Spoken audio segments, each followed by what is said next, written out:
Turn to the teacher. Turn to the teacher. Turn to the teacher. Turn to the teacher. Turn to the teacher.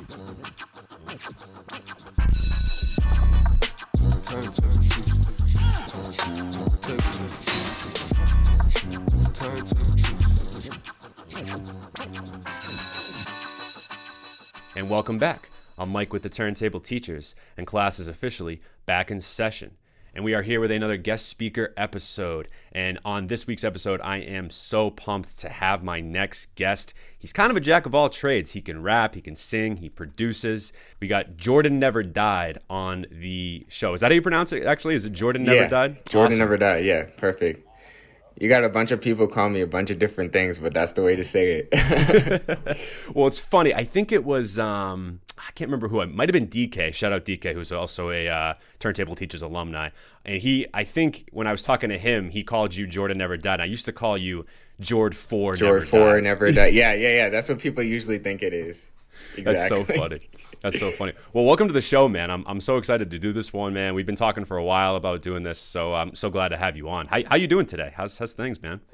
I'm good, man. Thank you for having me on here. I've been looking forward to this too. I just got back from LA, and this is literally like the first like productive thing I'm doing like since being back. So like I'm glad to be on here. Same, man. We're just excited to have you. I think so. I never asked this question because it's just kind of a meh question, but with you, I'm very curious actually because I want to talk to you about your name. Again, it's not a question I ever ask. Like anyone on the show knows This is not a question I ask, but like, where did JORD4NEVERDIED come about in like the four? Like I'm just genuinely curious about your name, like very curious. Well, so I started off, I was JG on the keys. Those are my initials. And then I was JG, the producer. And I was like, JG, the producer is so generic. And then I couldn't go by just JG because like there's a million people have that initials.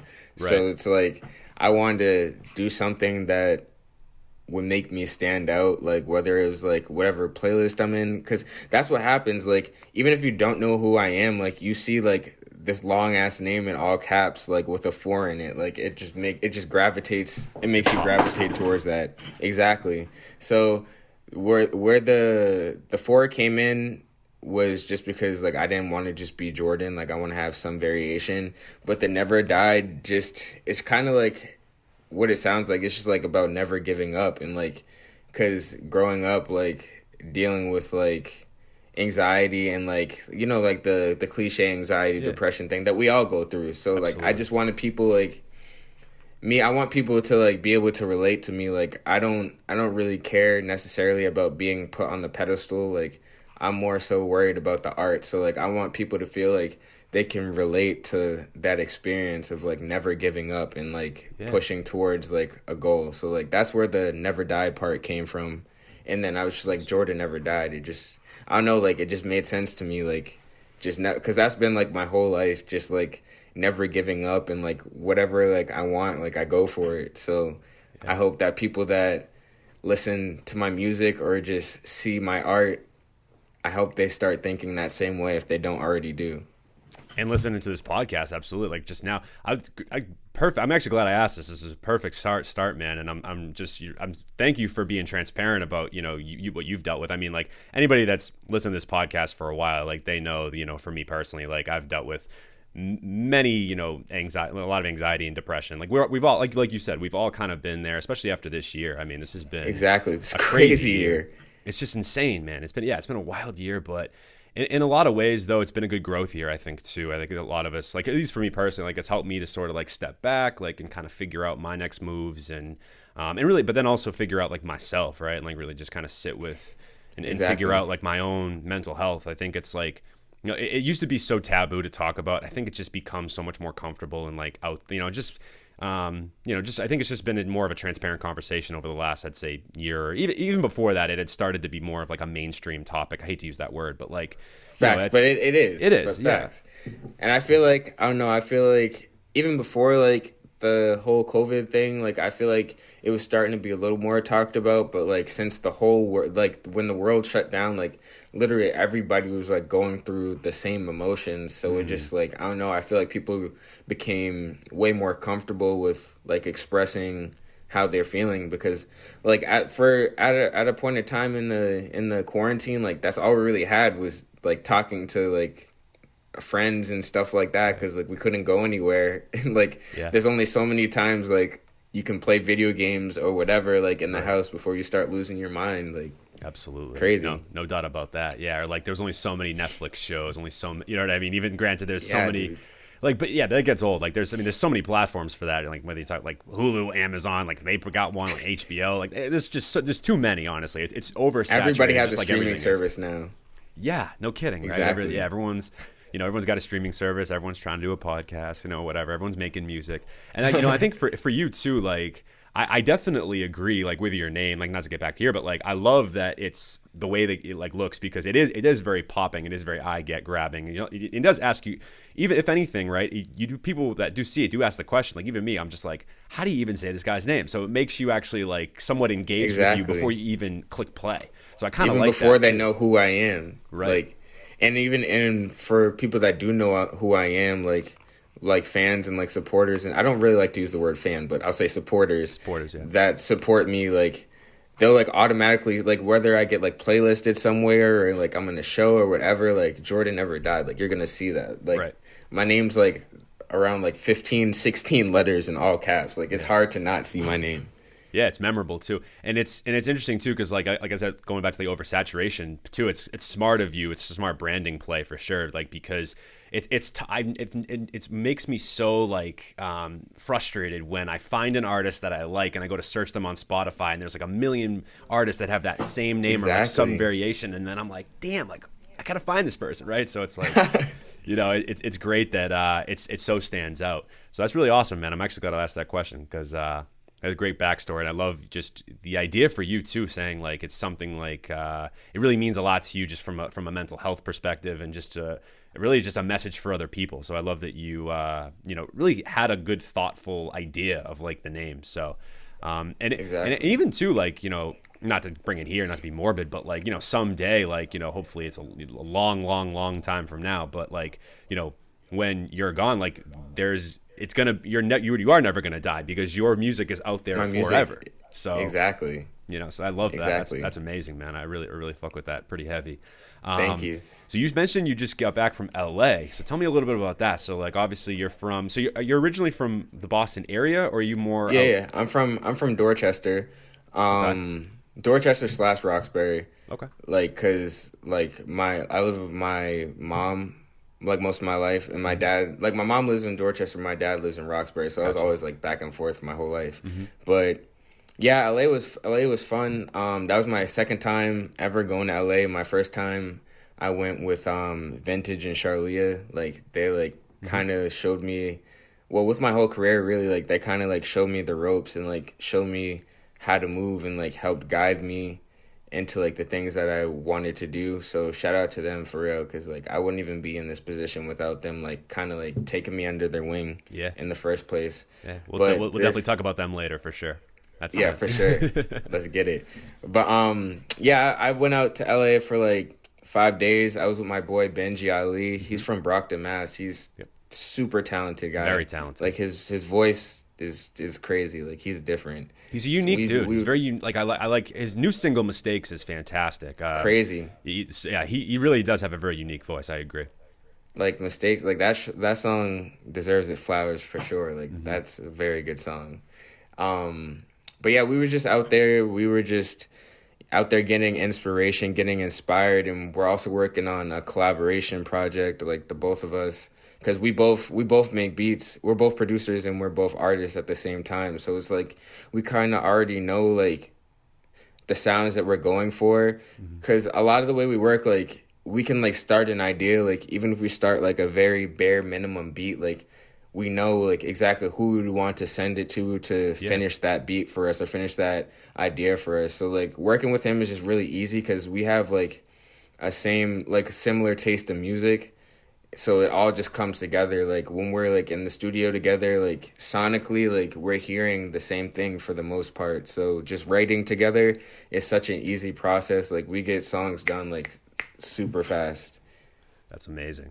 It's good when you're on the same page with somebody like that, right? When you guys actually have this like a similar ear and you're able to, really, I that's why I feel that way about a lot of people on my team too. Like, even though we're very, like, especially with my co-host Phoenix Rios, like, shout out him, like, we definitely have similar tastes, but very different as well. And like, but we're on that same Exactly. wavelength even still, which is so cool. And like, we're able to like have that like a very fluid conversation. And then like, same thing with my producer Sam, who, like, I can just say like, okay, this is like kind of what like my idea for this, and he makes it into like he puts it into life. So it's really cool that you have somebody like that, that you guys can kind of play off each other, but also you understand like where each other's at like creatively. Facts. How did you and Benji like get to meet? Like, have you guys known each other for a long time, or did you guys just kind of come up in the music game and sort of just like get in touch on socials or something like that?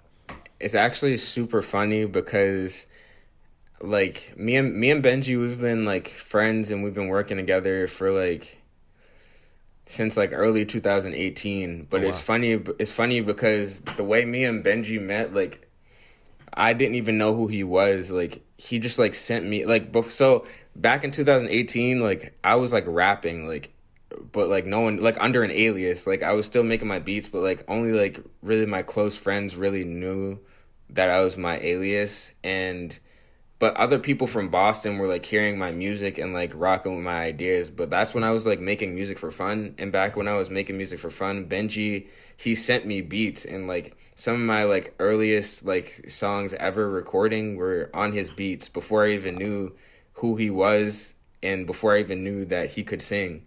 It's just like crazy looking back on that, because now like we're both like taking this artist stuff full time, trying to be full-time artists, and we both started out as producers. And when we first met each other, like when we first started working together, we didn't even know, we had never even met in person. I didn't even know where he was from. Like he just sent me a beat and it was fire, and I made a song on it. And from there we just started building a relationship. Also my boy Stefan, He he's was from on your Brockton as well. he was on your project, correct? Yes, exactly, Yes. exactly. He kind of bridged us together, because me and Stefan had been working in person. Like I was producing for him, and I was getting a little more serious with my songwriting and my making songs. So like my early songs, it was a bunch of like me and Stefan had like a whole tape together. Oh, wow. But back before I was like, I won't say before I was good, but before I had my sound as an artist figured out. So me, him, and Benji have just been working like this together ever since like 2018, just really cultivating each other's sounds and helping each other get better. Like we really all came a long way. Yeah, It's crazy. Oh yeah, it's really cool to see that growth. I totally agree. Like whenever, like for you, and that's awesome that you guys were. Sounds like it's just come full circle, right? I mean, who would have thought 3 years from then you guys would be in LA like conspiring a project together and trying to. I would have find never inspiration? thought. It's pretty amazing, man. It's pretty cool. Because I always wanted to be an artist, but I never really knew where to take it. Because I like to rap, I like to sing, but when I first started out, I wasn't really good at singing. I had to just keep singing to get good. So when I was making music for fun, exactly. When I was making music at first, like it was strictly just for fun. I was just having fun recording a lot of songs every day, like not really even showing it to people. And if I did show it to people, I would just drop it on a random SoundCloud and people would find it. And once people started telling me like, yo, like you actually have a good sound and stuff like that, like I didn't really believe it at first because I was just doing it for fun. Right. But around like I started taking it more serious probably like right before quarantine, right before COVID started, like last December, January, around that time is when I was like, yo, I'm actually good at this. Like, let me try and take it serious. And I just put together Blur with Charlia. Like, she helped me with all the business aspect of everything. I brought the project to her, and she liked it and believed in it and was nice enough to help me out and drop it. And here we are now. Yeah. And it's funny because Charlia was the one that actually initially reached out. That's actually how we found you. She reached out to us, and I think she was probably just reaching out to a bunch of platforms, just trying to get you some press and some notoriety. But she I don't think, maybe she emailed or DM'd us, one of the two, and she sent us Right Now. That was the first thing she sent us. So that was the single that came out right before, before Blur, and I liked Right Now a lot. So I was like, oh, this is dope. So I think we got it on the playlist, and that was a thing. And then of course, like shortly after that, you and I started chatting a little bit, and then of course now here we are, on a podcast. Facts. This is really cool. I guess a good transition too. So first off, shout out Benji Ali and shout out Stefan Dev. I'm really excited to hear what you guys got cooking up, and so a little bit of an announcement here that you guys got a project coming. I don't know if you've announced that anywhere else, but no, I haven't. But when they see this, they'll know.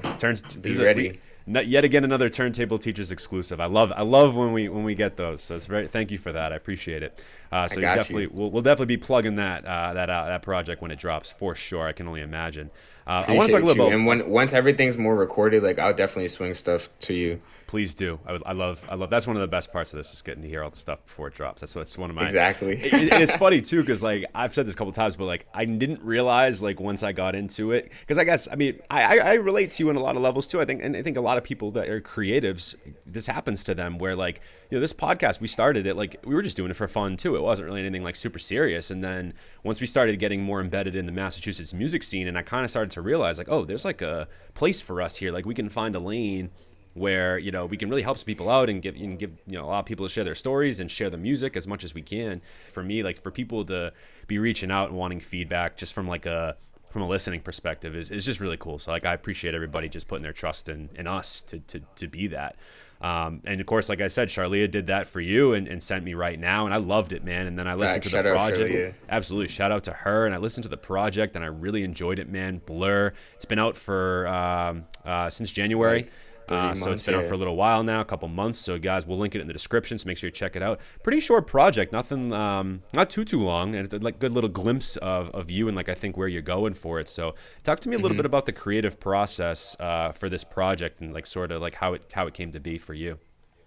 So for this project, it's actually kind of crazy. Like I was just having fun, and like I was literally like, not even to sound like one of those people like, I freestyle all my songs, but like that project was like all freestyles except for the Slowly hook. Like I wrote the hook to Slowly, but everything else on the project was just me, just like being literally right here in this room, just catching a vibe, just like sipping on some champagne or like smoking my blunt, just vibing, and it came out really good, and it just sounded super cohesive. So I was like, let me show this to Charlia, like make sure I'm not bugging, like make sure this is actually good. And she told me like, like you should put this out. So I just kind of went for it. It's crazy because like the concept just came together by itself, like subconsciously, like listening through the whole thing. It just made sense, like, to name the project Blur. My next project is definitely more of me, like, actually writing and, like, having an actual concept. Not that Blur didn't have a concept, but, like, now I'm going into this project, like, concept first, and then I made the music. Gotcha. As opposed to me making the music and then building the concept around the music. So that's going to be, like, the main difference between Blur and my next project, because I put way more, like, thought into this next project. And for Blur, like, it was, like, literally, like, just under 15 minutes. Like, I think it was, like, 14 minutes and 30 seconds. So I didn't want to give I don't think I have 2 verses on the song, on any of those songs. Like, I just wanted to give people, like, a glimpse of what I can do, because one thing I will say to all my supporters and people that are fans of my art is that my projects are all going to sound different. Like, nothing like drastically different, like how, like, I don't know, what's an example? How, like, Gambino went from Because of the Internet to Awaken My Love, which is, first of all, no hate on that. Like, Gambino is one of my biggest inspirations ever. So, like, that was definitely crazy for me to see, and it was inspiring to see how, like, me as a fan, I obviously wanted to hear Gambino rap on his next project, but to see him take it to the level of, like, soul and funk that he did, I was just blown away as a fan. So, like, me going into my art, I wanted to be able to do that same thing. There's always going to be those people like, oh, I wish Jordan would have rapped more on this project, or I wish he would have sang more on this project. But I'm always going to have that balance. But for the most part, like with each project, even if some sounds sound similar, like you're going to definitely get a bunch of new flavor for me. Like like my next project is definitely going to be a little bit more soulful, a little bit more on the R&B side, like more like slowly vibes, but definitely going to have that party vibes, that like the right now type of vibes that people like for me. But I'm really excited to put out the new music. Yeah. So a couple things. First of all, obviously I love Awaken My Love because it's right over there. I have it peeking out of I peep. Yeah, I love that shit. And, amazing project. Oh, and it's funny too because like you're right, he did push so many boundaries with that, and that's what makes that. And no song on there sounds the same, which is unbelievable to me. Like it's got that, he's got like psychedelic rock on there. He's almost got like post rock, like punk rock even on certain ones, and he's got blues and jazz. Like when I first heard Redbone, oh my God, I thought it was a female. I thought it was a female doing the hook. And then I thought it was just like a bunch of like effects and auto-tune and stuff. And then I saw him do it like this live performance. And I'm just like, what? Dude. Like that's all him. Really just took my respect for him like through the roof. Talk about a multi-talented human being too. I mean, when you talk about him as a writer, as an actor, as a comedian, as a musician, like that man just literally does it all. It's incredible. I don't know how he has enough time in the day to do it all. Like that's what I'm saying. It's like amazing. How do you have a whole like award-winning show and still make amazing music? Like that's crazy to me. It's mind-blowing. It really most is. Most people don't get to do one or the other, and let alone doing both. Like yeah, like all of the things he's able to do. Like it's so profound to me. And like I agree. And even someone else, like another person on my wall, Tyler the Creator, I've said this a couple times on the podcast as well. And he had an interview a couple of years ago. I can't remember who it was, but he said, "I'll never give you the same project twice. So if you want Goblin, go listen to Goblin because that's never coming out again." And I loved that, like really sentiment from him, because it's really what it says to me is like you're always looking to reinvent yourself a little bit or do something a little bit different. And it sounds like you just as an artist too, like your approach is very different. That's interesting to hear, because that you're almost doing different approaches with different projects. But I do actually like that, because I think in the long run it's going to actually give you a lot more, not only longevity but more variety in your art, and to be able to hit different people with that art. And exactly. I admit, and Blur is really enjoyable for me. Like, and interestingly enough, like, so I have it in front of me. It's 13 minutes and 19 seconds. So it's even less than 15 minutes. So it's a really quick listen. But I think what it does is it doesn't overstay its welcome, and it does leave you wanting more. And I think that's a great balance. And I think what drew me in initially too was the cover art, which I think is so cool. And like you have kind of the cool colors on the left side, and then the warmer colors on the right. Your face is all blurred. You're kind of got like a dark tone on you, and I really enjoy that part of it. Shout out to Lil Alien Boy. He's from Boston too. Lil Alien Boy. He did some cover art work for like Made in Tokyo too. Oh wow. He's very talented. Like I gave him this vision, and he just brought it completely to life. Like my favorite part of the cover is the back. The back cover might be my favorite like part of the cover, because the way he put a bunch of like little shadows of me like behind the text, it just blew my mind. Yeah, it's a cool one. I mean, anyone that's watching this podcast right now can clearly see it. I'll put the cover art in front of it here for you guys. But yeah, no, I love the project. And two, I think what's cool about it, and like how it's all very cohesive, as you mentioned, which I think that's a good way to put it, is the project is very colorful as well. So it really plays into the art nicely, right? Because you have some of these like I'd say warmer, more like melodic party songs, and there are a few tracks that are a little bit like deeper and a little slower, like a slowly, no pun intended there, but I think you got a nice balance here, and I think it's just a good introduction to you as an artist. I definitely liked Right Now. That was probably one of my favorites. I really liked Conclusions with Stefan Theb as well. That was another one that I really enjoyed. Tell me a little bit about your favorite song here, or maybe favorite like song or two. Like what's one that like for you when you when you look back on the project now that it's been out a few months? Which one are you like, damn, I'm like proud as hell that I put that one out? Probably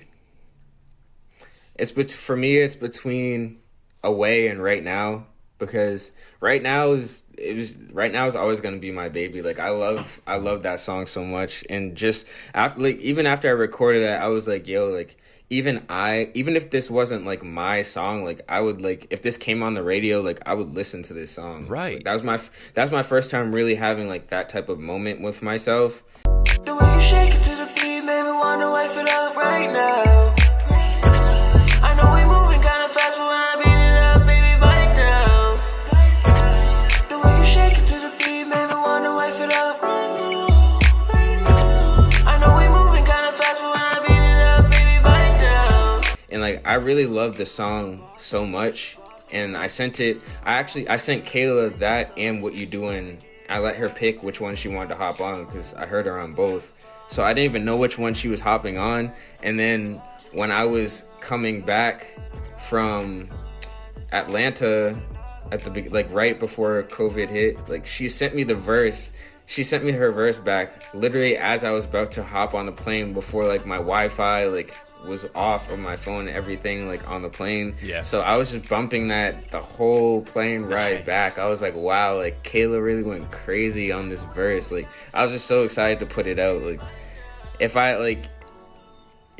that song is just beautiful to me. And then Away, the reason why that one like is special for me is because at first there was gonna be this whole other song on the project. It was actually with Kayla as well, but she ended up selling that song to a label. Shout out to her.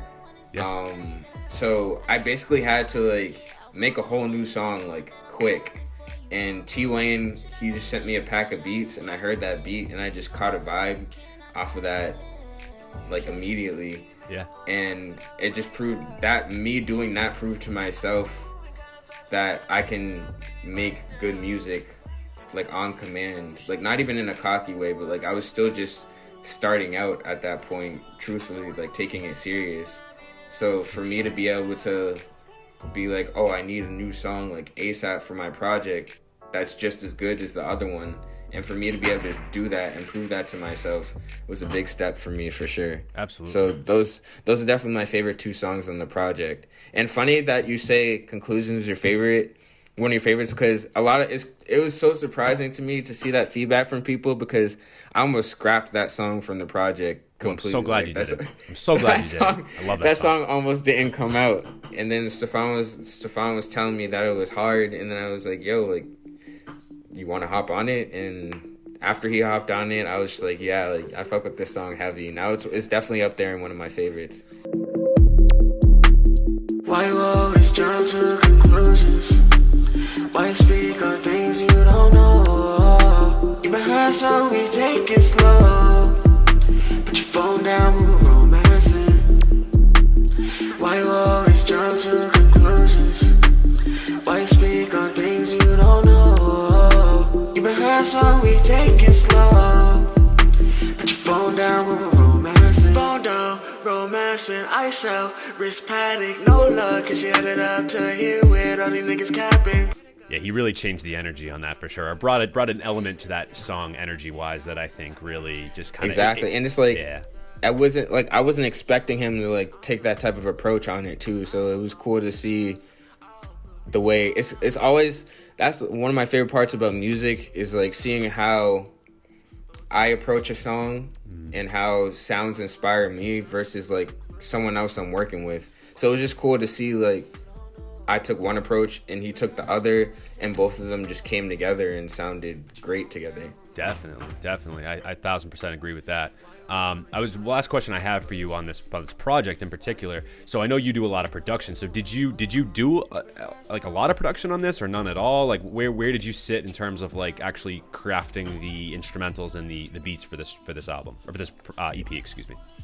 So for this project, I produced Fake Real, the interlude. I made that whole beat myself, and I co-produced Slowly with my boy Johnny Dubes. He's very fire. Are you hip to Donald Grunge from That sounds Boston? Sounds very familiar. I don't know if Well, I couldn't tell you a song, but it sounds really familiar. Like the name, for some reason, Yeah, I've yeah. seen it. Yeah. Well, he's this artist from Boston, and Johnny Dubes, he produced like one of his most popular songs. It's called Time After Time. You should check it out. It's a very good song. But me and Johnny Dubes, we produced slowly together. Okay. If my memory is right, I made the melody and I sent it to him, and he did the drums and he snapped on the drums because he has a background, like he's an actual like drummer, so drums come natural to him. Oh, that's fantastic. And So that's the great. song just came together. Yeah, you stuck to your roots and you got like outsourced the things you needed from other people. That's fantastic. I love that. So I know you're a producer as well, and I want to get into that a little bit, but like I want to really just kind of get like some background on you, like your early years with music. Like for you, like what came first? Was it more being like a producer and actually crafting beats and instrumentals and things like that and melodies, or was it like vocalist first and then realizing like, oh, I need music behind this? Like which one of those kind of came first, and then how did it kind of blend together? So my dad, he used to rap and make beats and stuff, so like my whole life, like I would just grow up like hearing him make music. He would always be like, yo, you should make music, and I was just kind of like, whatever. But so I always just had that kind of background with music. But for me, starting to get into music, it's funny because me and my boys, like, and my cousins, we would just like freestyle. Like I've been freestyle rapping since like I was like 12, like 13, but like just for fun. Me and my cousins and my friends, we would just like freestyle, like battle rap each other for fun. And I just like, I developed a flow, and I learned how to rap by accident, just messing around, like doing these little like diss tracks to my friends and stuff for fun. Like we would just go back and forth. That was just fun to us for some reason. But I started taking music seriously. Well, I started taking music, like beats, seriously my sophomore year of college. Okay. And I started off making beats. I was so bad. I just did it because it was so interesting to me. And this one song, it's an old song. It's by Outkast and UGK. It's called International Players. That's the beat that made me want to start making beats. Dude, how good is that shit? Oh my god, dude! That's one of the craziest beats ever. It's unbelievable.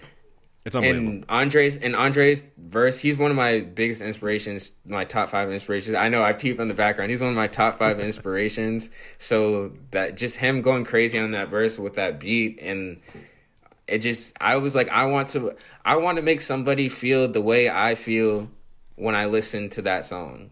That shit was just crazy to me. So dude, the way he comes into that song, like he's a poet. He really is. That man is a poet. Like I know he's a rapper, of course. Like I know, I'm like, people are gonna like say like, no, he's not. He's a rapper. But like the way he is so the poetic. way he approaches raps like so differently than it's anybody. Unbelievable. It's unbelievable. It's really enough. I've said this in so many times on the podcast. So anybody that's like, you know, a longtime fan of ours is like, oh, I've heard this story so many goddamn times. Like, but any fans of Jordan Never Died, like, haven't heard this.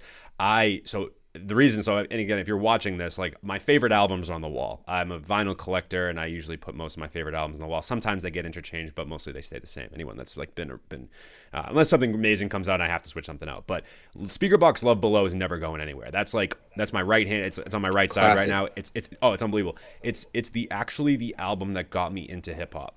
Because that's crazy. Yeah, so I grew up listening to like my mom like was a huge, same like with you, like influential in terms of music. Like I grew up listening to Fleetwood Mac, Elton John, Coldplay, you name it. Like any like really like soft rock or like, you know, like classic stuff. Like I listened to a lot of that, and then I also love those vibes too, and like Dave Matthews Band. Dave Matthews Band was another one. And then I listened to a lot of jazz and like soul as well. So like my mom was playing like Marvin Gaye and Luther Vandross and Kenny Classic. G, which is another person that I don't know if anyone knows. He's just like a saxophonist. Oh, of course, I know Kenny G's goated.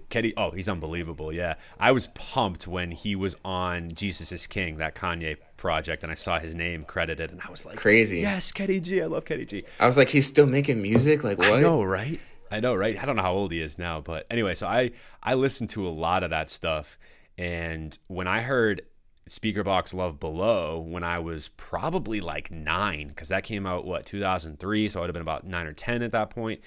It blew my mind because I was like, wait, this sounds like, because I'm 10 years old, mind you, like, and I'm like, the 10-year-old me is like, wait, this kind of sounds like Luther Vandross and Marvin Gaye and Kenny G, but it has a different spin on it. It's different though. Like, what is this? And that's where I was like, damn, like this can be, and then that's how I got into hip hop. But like, to this day, I look back on it, and it's such an influential album for me because like it shows like the genre blending. Like they were genre blending before a lot of people, I think, were like, in hip hop, when before it was like a thing to like genre blend. Exactly. I feel like it's almost cliche now to say. And I've had people come on and it's like, it's cliche for me to say genre blending, but like 18 years ago, roughly, like that, I think they kind of, I don't want to say they started it. I don't want to, I'm biased because obviously that's my first, time, but like they were, I think they definitely were the first mainstream genre blenders, like for sure. Like I won't say they started, but they were definitely like the most mainstream ones back in the day doing it. Yeah.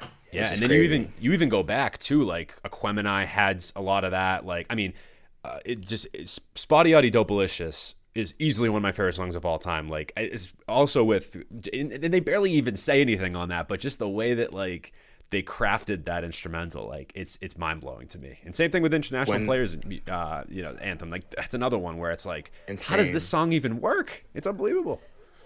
It's insane, bro. And like just the way they just like listen to their albums, it feels like so intellectual. Like it feels like they literally like mapped out every single second of sound in that album and knew what they wanted to do with it. Like it felt like there was no dead space on the album. Like sometimes when I listen to projects, it's like, the project overall was good, but like I could have done without this song or this hook or this bridge. It seemed like they went into their whole process knowing exactly what they wanted to do with every part of the album, and that's what I'm working towards. I want to be like that.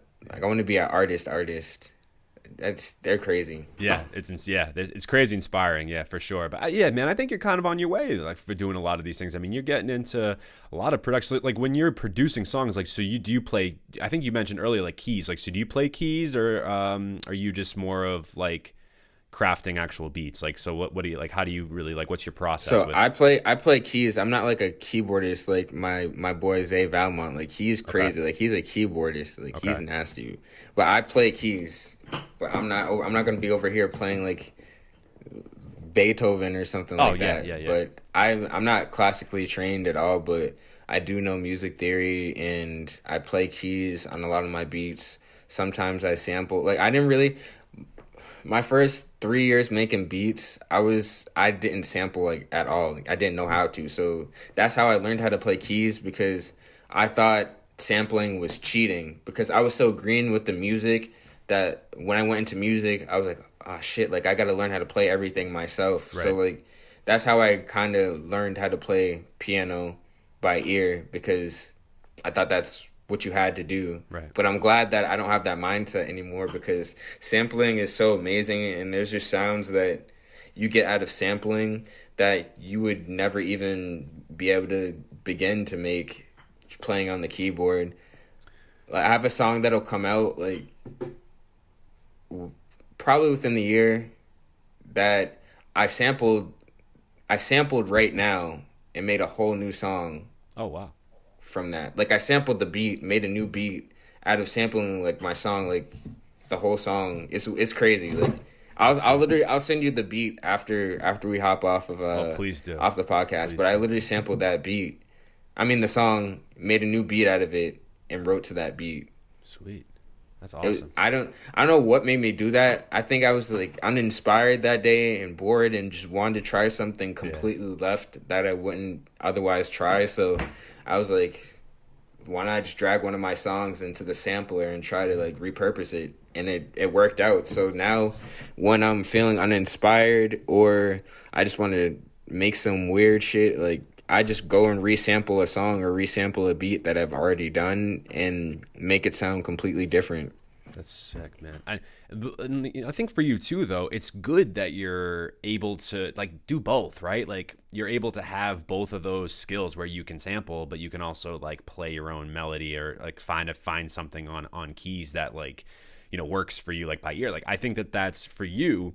I think that's a skill that it's a good thing that you didn't just jump right into sampling, that you actually like took the time to like kind of teach yourself how to do that. So I think that'll bode well for you like down the line whether you have to make something original or like if you get inspired or if you sample something, of course. But that's awesome, man. I think for you like taking the time to do all that is really great. So you said your dad was like a producer and things like that. So like does he to this day, is he someone that like is still inspirational for you? Do you guys play a lot of he still makes beats and engineers and stuff. So whenever I need, because I know if the old heads are rocking with something, then it's for sure it's a vibe, because they can like something and not necessarily be something that they would listen to every day, but just for them to like it and say something is good, it's like, okay, like the older heads don't really fuck with a lot of the newer generation stuff. So I know if like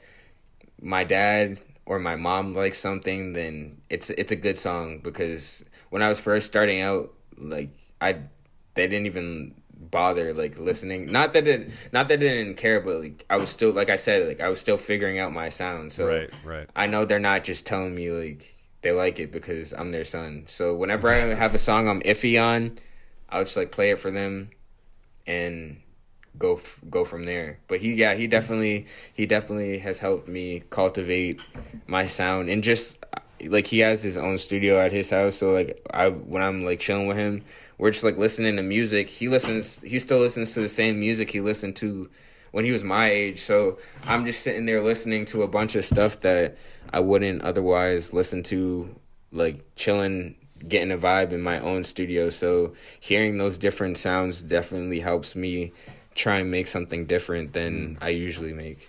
Yeah, and it could be just a great inspiration piece as well. I agree with you too. It's like, it's funny because my mom, again, she loves music as well, but not like particularly loves hip hop. Like I kind of helped her get into hip hop. Like she does like a little bit of Outkast. She was a huge Eminem fan. Like that was someone she really liked.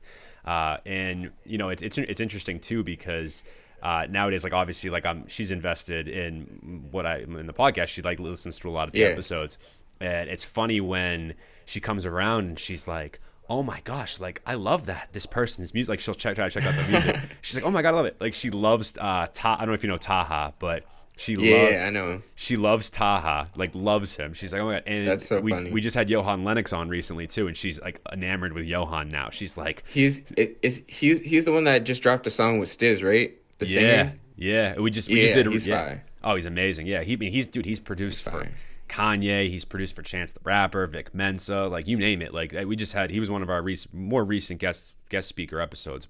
And Phoenix and I just actually. Funny you said that, because we just reviewed Phases, but with Cousin Stiz. But yeah, no, like it's funny too, like because you get that validation too from like your parents when like this is a new generation of music, right? And like and I'm trying to stay hip with everything, right? Because I love the old stuff, I love the new stuff, I love everything in between. Like I try to, or at least I try to find, even if I don't love it myself, I try to find some sort of like redeeming quality, or like why do people like it? Right, or exactly. Or I say to myself, like, what's the appeal here? You know what I mean? Even if I don't love it, which I'm not going to love everything. And even when people send me stuff, or like they call, and I encourage anybody to listen to this, like if you're an artist, whether you're in Massachusetts or anywhere, like you're an indie artist, send us your stuff. I will listen to it. I mean, sometimes I get backed up, but I always love listening to stuff when people send it. And even if I don't love it, if I think there's an appeal or someone will like it, I throw it on the playlist, because I'm like, who am I to judge and say that this is good or not? Like it's just my opinion. Like I might not love it, but someone else might. So the only type of music that I can't get into, like anyone, like I've said this a couple times, but like 6ix9ine, like people like that, like I can't get into that crap. Like that's not music to me, right? But other things though, it's like, who am I to judge, right? Like who am I to say like something's I'm glad you said that, because that's what I tell like a lot of my artists and producer friends, that this industry and music is literally all subjective. Just because X, Y, and Z doesn't like your song, or says you're trash, or above, or denies you, or whatever, like that has no impact on your career whatsoever. Like, you know how many times Jay-Z, Drake, all these people have gotten Tons. denied? Like, Jay-Z didn't get his first, like, record deal until he was, like, 26, 27, I think something he was like that. older than that. I thought I saw something. He was 29. Like he was close to his Yeah, that's 30. something like that. He was like close to his 30s before he became Jay-Z, and look at him now. He's cemented in hip hop forever. Like, so that's why like anybody listening to this that wants to be an artist or producer, just keep going. Like, even when I was dropping Blur, like I've had so many people like ignore me reaching out or deny it. But if you get discouraged and you stop, like so many things that could happen for you won't happen. You just got to keep going if you really love it.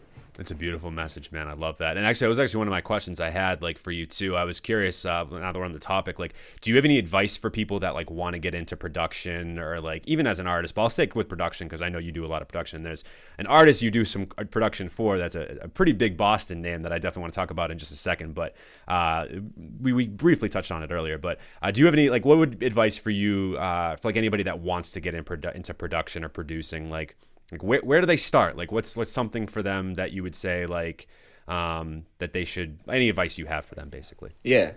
Well, my first piece of advice is definitely make sure it's something that you actually want to do. And when you do decide that, you have to decide for yourself, like, okay, like, do I actually want to be not a famous musician, but am I chasing this as a career? Or is this just for fun? Because once you differentiate the two, then like one side is less pressure and one side, like, you're gonna want to quit like at least once a month. You just got to keep going. And my biggest piece of advice starting out is going back to your roots and finding out what you listened to as a kid and growing up and stuff, like what made you fall in love with music, because that's going to really help you cultivate your sound. Like, studying music is honestly the biggest part of making music, for me at least, because once you get all these skills, right, like, you got to work hard, grind, get all these skills, but once you get all these skills, that's only half the battle. Like, you got to fight to stay inspired. You got to fight to do something different, because if you can be the most talented person in the world and still make the same type of beats every single day. So you got to constantly be looking for new inspiration. It doesn't even necessarily have to be for music, but whatever inspires your mind to be creative, like, you have to just keep chasing new ways to stimulate your mind to stay creative. That's the biggest hurdle, is not giving up and trying to stay inspired. Like, those are the two biggest things, because music production is just like a sport. Like, it's like muscle memory for real, because I remember when I first opened up my first DAW or my first like program, it looked like rocket science to me, and now it's just like brushing my teeth. It's a part of my everyday routine. And when someone that doesn't make music sees my program, they're probably like, "What the heck is this?" But like, it's so easy once you take the time to learn and put those hours in. It's just gonna be so easy. Awesome. But yeah, that's my biggest advice, is just make sure you really want to do it and stick with it. I know it sounds so cliche, but that's literally how I got to where I am. I know I'm not the biggest artist in the world, but like, I've gotten some pretty like good looks with this project and other projects that I've worked on and stuff. And it's just me, like, keep going. Like, I don't have I'm not tied to a label. I don't really have like a manager like that. Charlia has helped me out in great ways, but she's not like my like manager. I've known Charlia since like kindergarten, her and Vintage. We've all known each other since kindergarten. So she's helping me out like off the strength of like just showing love and stuff like that. Yeah. But like, yeah, like, I don't have anyone in my corner like playing politics. I just kept going and didn't give up. That's all you got to do. First of all, man, like, I'll just say this, like, you've been inspiring for not only me, but like, I think anyone listening to this for sure. Like, you're so well spoken, and you've just said so many great, amazing things already. So I know we're not done yet, but I just want to give you those props. And another thing too, you're transitioning for me, bro. Like, you've done it like 4 times now, and this one, like, you're just like, yo, man, I know you've been sent this stuff before, but like, you're just transitioning like crazy for me. I know we're trying to bounce it around, but yeah. So talk to me a little bit about Vintage Lee, man, because you've been producing for her for quite a while. You've got a couple of songs with her that I was shocked that you did production. I'm not shocked like in a bad way, just like, oh, I didn't realize. So yeah, a lot of people, like, it's mad funny, because before I like dropped Blur, like most people didn't even know I was an artist, but like now that I dropped Blur, it's funny because it's kind of the opposite now. Like a lot of people that know me because of Blur, and when they see Vintage drop, they're like, "Wait, what? Like he produced that?" But it's cool to kind of see those tables turn. No pun intended. I really didn't even mean that. Bro, honestly, like I'm the king of puns. Like I do it. I've made that pun probably like one too many times. So I'm glad you did it instead. That's so funny. But how me and Vintage started out was I told Charlia that I started making music because Vintage really inspired me to make music. Like she was like back in high school, like she was like rapping at the lunch tables. Like she always was rapping. So like just seeing her go from like rapping at lunch to doing all the big things she is now, like it really inspired me to, because I've always loved music my whole life. So it was on some like, if she can do it, why can't I? So just seeing her whole journey and seeing her come up, it really inspired me to go and do it for myself. And when I was doing my earlier stuff, my beats, I would send stuff to Charlia, and she would give me advice and tell me what I need to do better.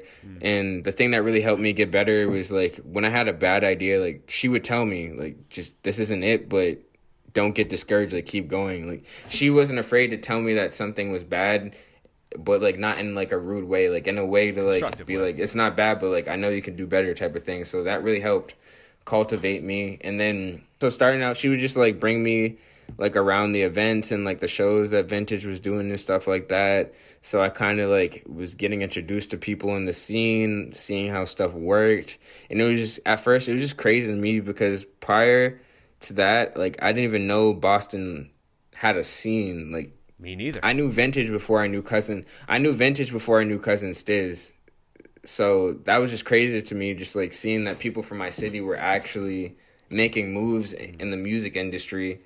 So I actually started off engineering Vintage, not even making beats for her. Oh, wow. So I was just hosting sessions, recording sessions at my crib until my beats got up to par, and then I eventually worked my way into being like her main like in-house producer type of thing.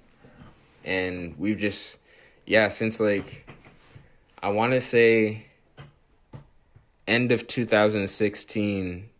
Yeah, towards the end of 2016 is when we really started locking in together. And ever since, we just, like, she lives like 10 minutes away from me. So we're just always locked in. She's like one of my best friends. So it's that's like, amazing. It doesn't even feel like the artist-producer relationship. We both just love music and we make it together. So that's why I think our sound sounds so good together, because it's not like I'm out here saying, like, I never send her beats, like, ever, really. Like, 9 times out of 10, it's like, are we linking up today? Yeah, and then I'll go over to her house, or she'll come over to mine, and I'll just play her whatever beats I've made since the last time I've seen her, and we go from there. That's amazing. That's a great relationship, too. Like, you got to have that. That's so amazing. What songs have you guys done together? So I know you've done Dune recently, is the most recent one, correct? And that one got some great looks. It's doing really great on streaming services right now. It's getting a lot of great numbers. And you've done which other ones have you done? Did you do I've done Dune. I did Karakaka, Coach Lee, Left in the Cold, Do That, Don't Slow Down, and she just dropped True Story on all streaming platforms. I also helped with that one. Great. And then you saw how she dropped a bunch of like singles on Audio Mac, just as like Lucy's and stuff like that. She dropped like when was that? Was that recently? Like the beginning of the year, yeah. Like okay. she dropped like probably like 6 or 7 like loose songs on Audio Mac. I produced that now. Yeah, yes, I produced all of those ones. Oh wow, awesome. So I really like between Pimp and Draw 2 is when we really like found our sound together, and we was like, yeah, like we really have something here. So we just started going crazy. And shout out to T-Watt and LDG, because when they produced a lot of her stuff on Pimp. Like Anything's Possible was produced by T-Watt. So just seeing them and their beats, it inspired me when I was first like getting into working with her. So they're definitely some of my inspirations getting into making beats. So shout out to them for real. So yeah, it's so great to hear that you have such a good relationship with her. And another thing that you said that I agree with, I didn't like before I got into the podcast, I didn't really understand that Boston and even Massachusetts as a whole, because I like to say Massachusetts because I know that not everyone's from Boston. I know like people kind of gravitate towards actually saying Boston, but not understanding that Massachusetts has a scene. I didn't realize it. So that was so cool for me to like get into that and like really break down and see like all the indie acts we have here. And I've been such a big fan of Tierra Whack for the longest time. So then when I heard Vintage Lee, she's so fire. Yeah, and I'm not saying that for a second that Vintage Lee is like biting Tierra Whack by any stretch, but like for sure, like they are definitely in that same pocket of like, or that same style of music, and like, and her cadence, they would go crazy together, dude. How good would they sound on a song together? It would be next level. Next level. That's a plaque right there. Oh, for sure, that's a plaque. Like I love. So when I heard Vintage Lee, I was like, it brought me, because I thought Tierra Whack was such a like proprietary artist. Like no one sounded quite like her, like very unique. And then when I heard Vintage, I'm like, oh wow, this is great. I was like, I have another artist now that is in that Tierra Whack bag. And I personally, like last year, I loved Vintage Like Lee, that song that she dropped last year with Made in Tokyo. That song, you didn't do that one, did you? No. Yeah, that was this dude named Business Boy and Ye Ali. Business Boy, he produces a lot of Party Next Door's songs. Like probably some of your favorite Party Next Door songs is produced by him. He's crazy. Yeah, but it sounds like you've done a lot of the other recent stuff for sure. I mean, and that's amazing, man. I love I love Duna's a really cool one too. I thought her a little bit darker for her, right? That song was a lot dark. Like I love what you did with that production, and she comes in and just she's aggressive. It's crazy. I didn't even expect her to like that beat when I first played it for her.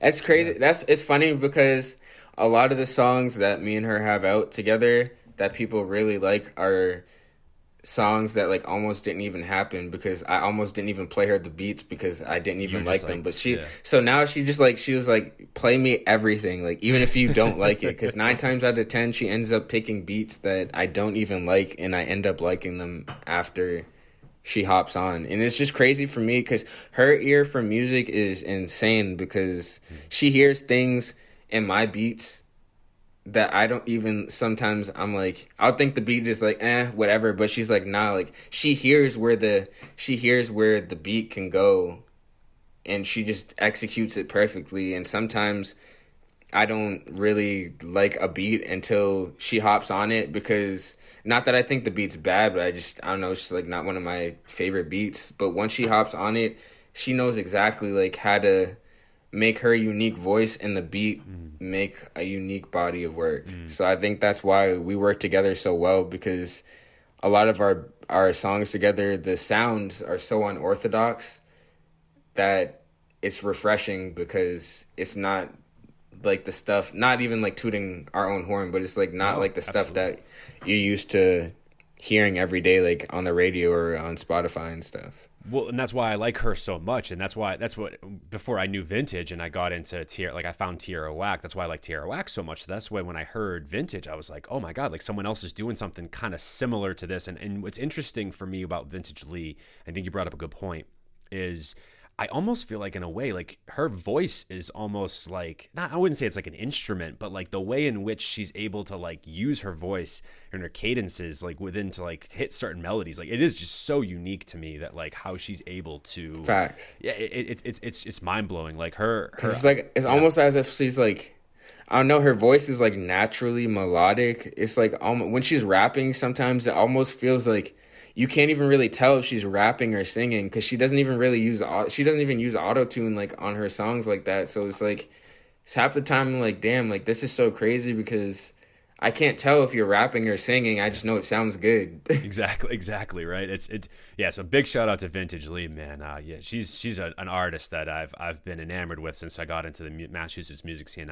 We actually, I think we reviewed a while ago. We reviewed Vintage Like Lee when it dropped because I liked it so much, and so big shout out to her and Charlia for sure. And Facts. Which song did Metro Boomin retweet, or did he tweet about? Kadaka. Was that the one?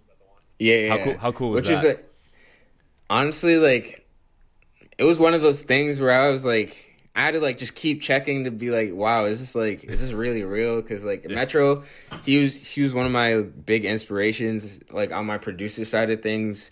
It's crazy, like he made, not saying that these artists wouldn't be who they are without him, but he helped cultivate like this. He helped cultivate Future, Thug, Uzi, Travis, Scott, like all of them coming up, like he helped cultivate their sound. So 1000%. seeing somebody who's cultivated so many of my favorite artists like fuck with the song that I produced is just it's humbling and motivating for me, because it's like, if Metro Boomin likes a beat that I made, that means I'm good at what I do. Like, that was just crazy for me to see. Shout out to Metro.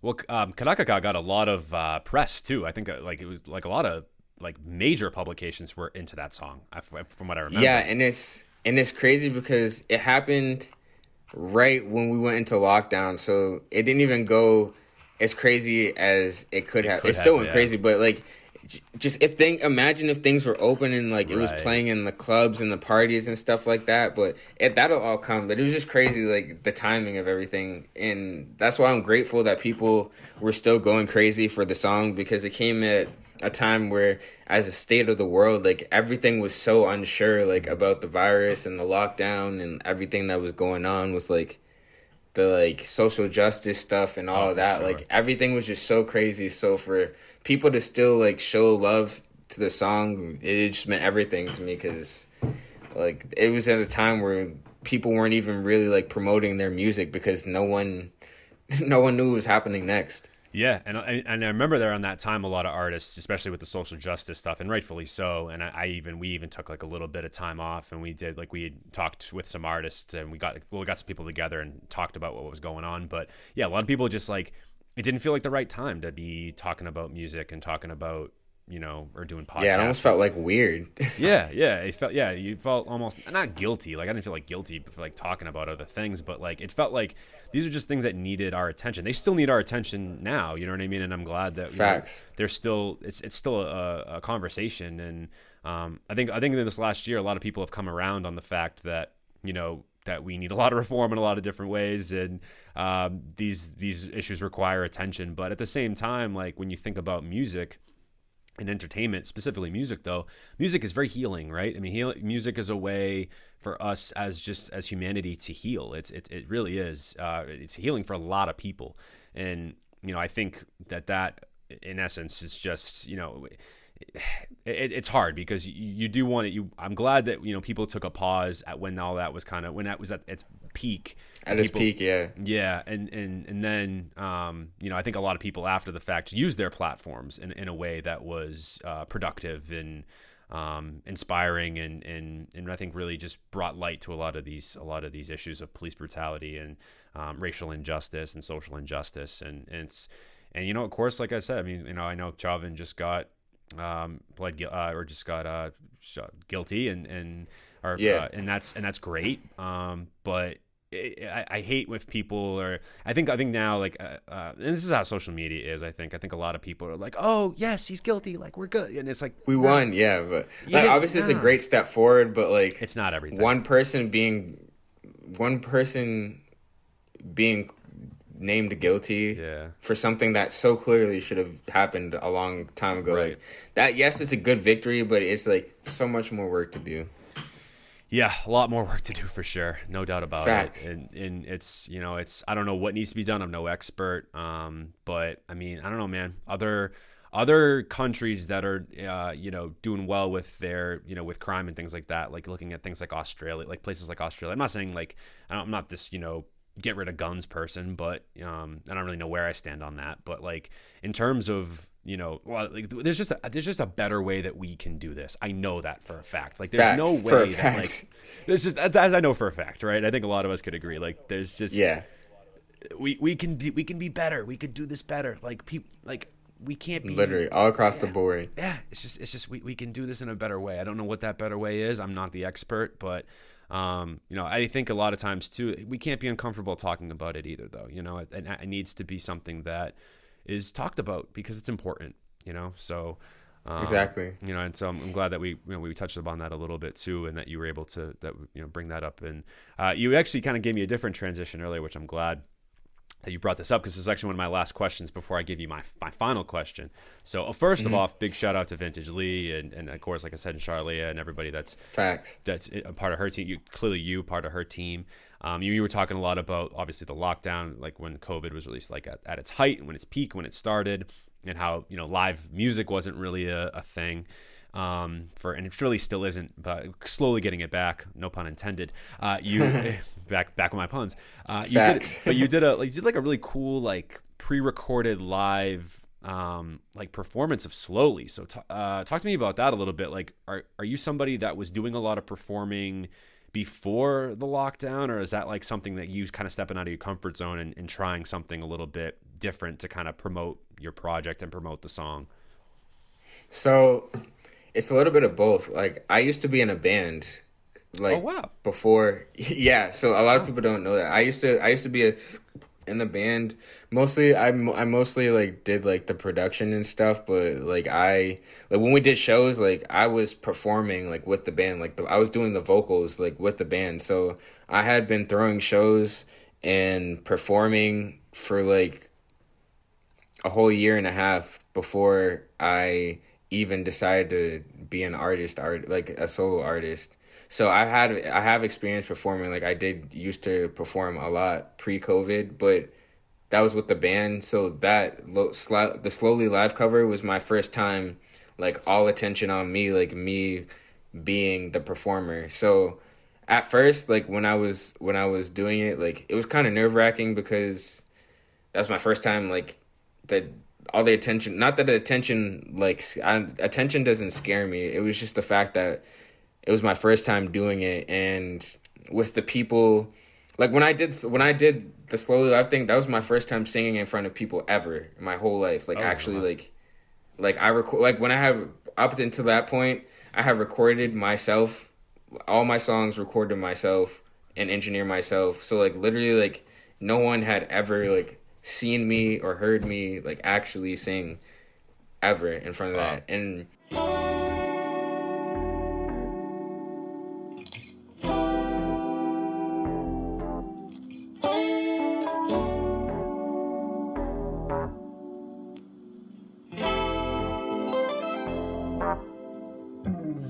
take it slowly, rubbing on your body, touching on your body.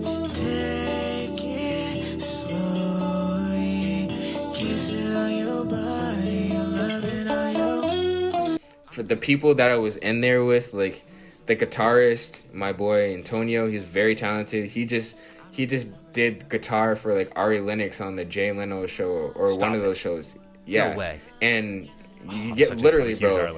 And him, and I mean, and the keyboardist Zay, he signed to Internet Money, and my boy Dan, who like kind of like mixed and mastered and like curated the whole thing. He was behind the scenes, but he's a very talented keyboardist. Like he produced. I don't know if you listen to Joji at all, but he produced 777 off of Joji's last project. Yo, so for I love Joji, bro. I love me some Joji.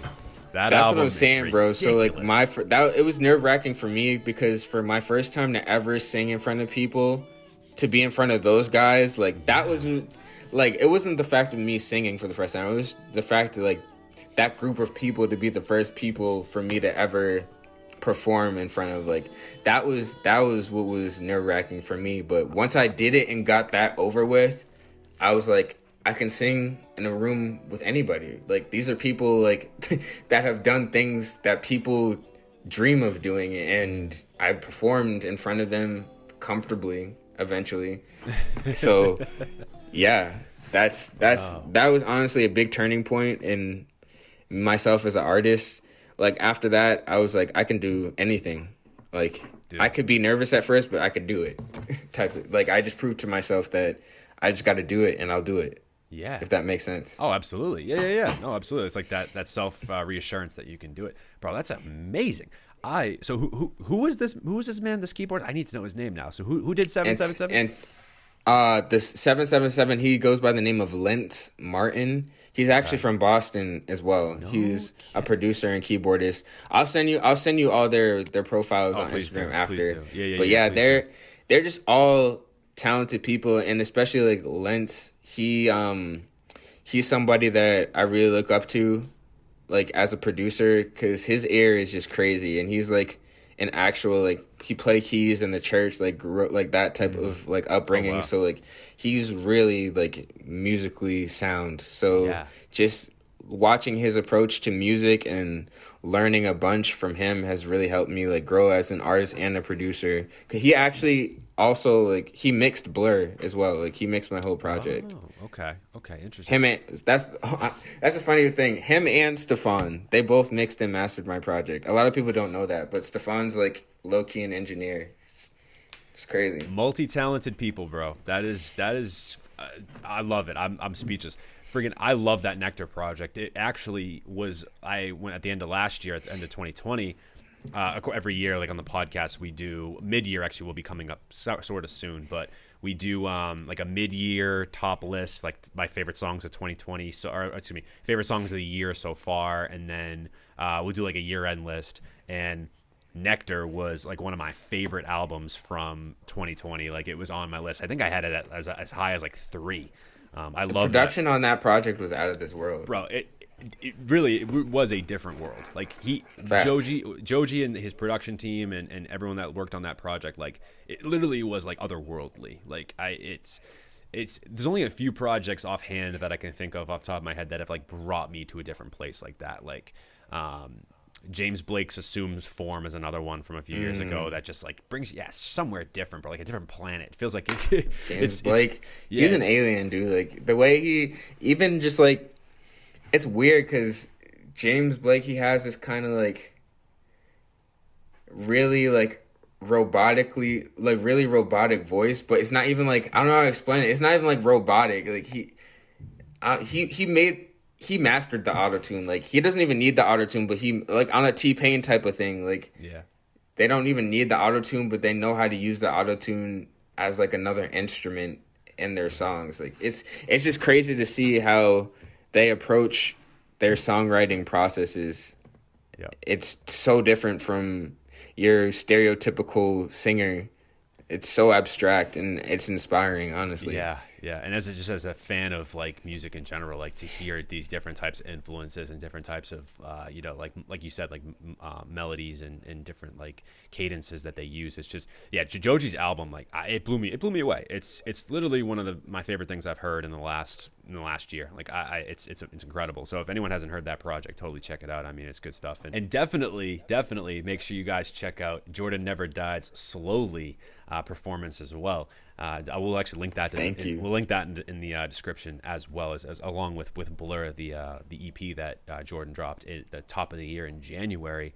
And Jordan Never Died, man. This has been a really enjoyable episode, man. I'm not even gonna lie. Like this is one of my favorites of the year already. Like it doesn't even feel like a podcast interview. We're just having a genuine conversation. We're having a dope conversation, man. I think this has been quite a treat for a lot of people. So I'm hoping that people stayed this long. I think if you have, you already know, like, oh my God, where's an hour gone? I feel that way right now. And facts, my man. You're not quite done though, because I got my final question. My last question. Good. Everyone that comes on this show, I ask the same question, and that is the dream song scenario. So I'll break it down for you. You get to make a song with any artists, dead or alive. All right. So I'll give you some criteria. You get 1 to 2 producers to work with.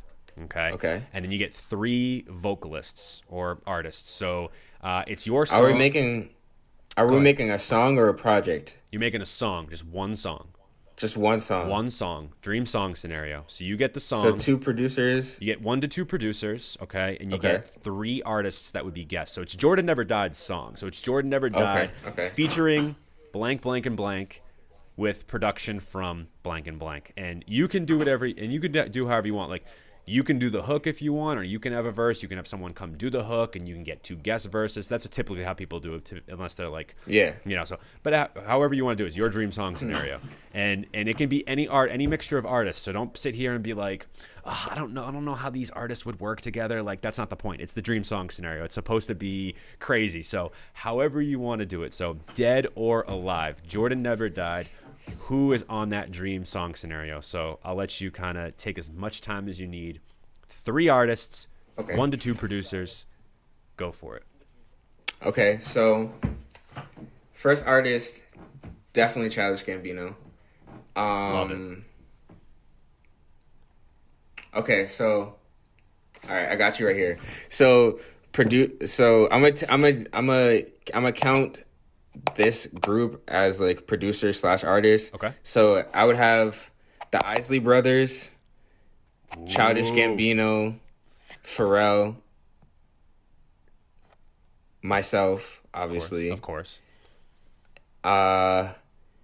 Kid Cudi on background vocals. Stop it, dude. This song is incredible. This song would be. I want to hear this song. I want to hear this song right now. Kid Cudi on background vocals, and my other producer. My other artist, because I'm counting Pharrell as the other producer. So the producers are Isley Brothers and Pharrell. Pharrell, got it.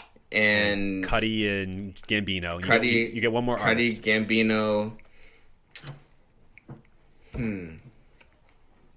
So I want to say Party Next Door, but for this lineup of people, I honestly might go Mac Miller, because I feel like Mac Miller with Gambino and the Isley Brothers and Pharrell is just that vibe, like.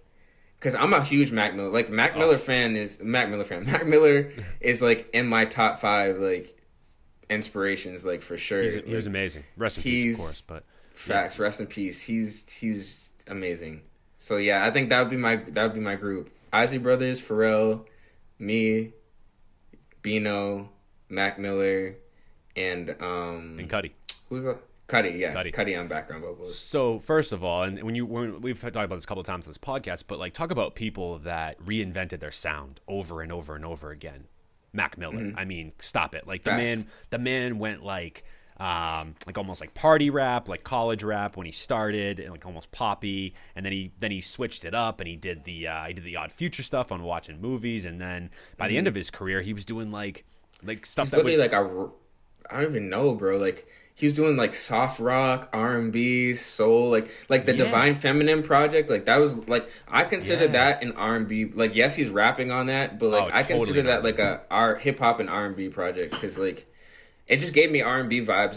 That whole project, like that project was beautiful to me. Yeah, and that was the first thing I thought of when you said Mac Miller. I immediately went, oh, he Divine Feminine, like he would sound perfect on that. Exactly. And like, I think his voice is, one, it's super recognizable, but two, like, it would, I think, break up a little bit of like of that song. Like, it would give it just like a whole different element to it. Damn, that's bro. Facts. Oh shit, man. Like, that's maybe, like, in terms of lineup, that might be one of my favorite dream song scenarios that I've heard. Like, that lineup's crazy. Playing. Just like Gambino with the Isley Brothers alone, like, if they ever made a song together, like, that shit would be so crazy. Dude, I want to hear this song right now. So yeah, we're gonna channel that into the world. We're gonna manifest that into the world. That's the kind of the point of the dream song scenario too. We try to manifest these things, and hopefully, bro, watch, like, on Gambino's next project, he's gonna have an Isley Brothers feature, and then we're gonna come back to this podcast and be like, what the fuck? We're gonna be like, see, exactly. Yeah. They're gonna get some like posthumous Mac Miller verse on it or something like that too. Facts. Like, craziness. Oh my gosh, dude, crazy, dude. Jordan Never Died, everyone. Damn, like, what a phenomenal episode, bro. Like, I am so appreciative that you came on and gave us your time, and like, thank you so much for this. Like, just amazing episode. Like, really appreciate it. Well, I was a fan of you before, and I'm even a bigger fan now. And I think anybody listening to this, whether you know Jordan before this or if you're just coming on to him for the first time, you got to check this man's stuff out. Like, I'm sure if this wasn't a testament of how just great of a human being, let alone an artist that Jordan is, I don't know what is. So huge shout out to you, bro. Like, you just did Thank you, job bro. on this episode, and I'm so excited to see what you have coming next appreciate you. For music. But yeah. I appreciate you for real. Oh, of course. Thank you for having me on. Like, anytime, like, if you have like an event, whatever, you need some support, whatever, a guest, I'm always down to hop on, help out with whatever. Absolutely, we love it. Absolutely, bro. You're officially you're a Turntable Teachers alumni now. That's for damn sure. You are officially an alumni. So you're part of the family, man. Plug away. Tell everybody where they can find you and socials and all that stuff. You can find me on everything: Spotify, YouTube, Apple Music, Amazon Music, Instagram, Twitter, everything. Jordan Never Died, with a 4 instead of an A. So JORD4NEVER died. All one word. I know that's a lot, but he'll plug it for you. We'll plug it in there too, yeah, of course. And if you're a fan of Jordan and just coming on to us for the first time, make sure you follow us at Turntable Teachers. Subscribe to our YouTube channel as well, wherever you get your podcasts. We're on obviously Spotify, Apple, SoundCloud. You guys know the deal. So obviously subscribe to us where you get your podcasts for more episodes. And of course, make sure you subscribe. Leave us a like and a comment on YouTube as well if you're watching on YouTube. And give us a follow at Turntable Teachers on Instagram, and head to our website, www.turntableteachers.com. All those links are in the description. And Jordan, this has been great. I don't think this will be the last time we see you here.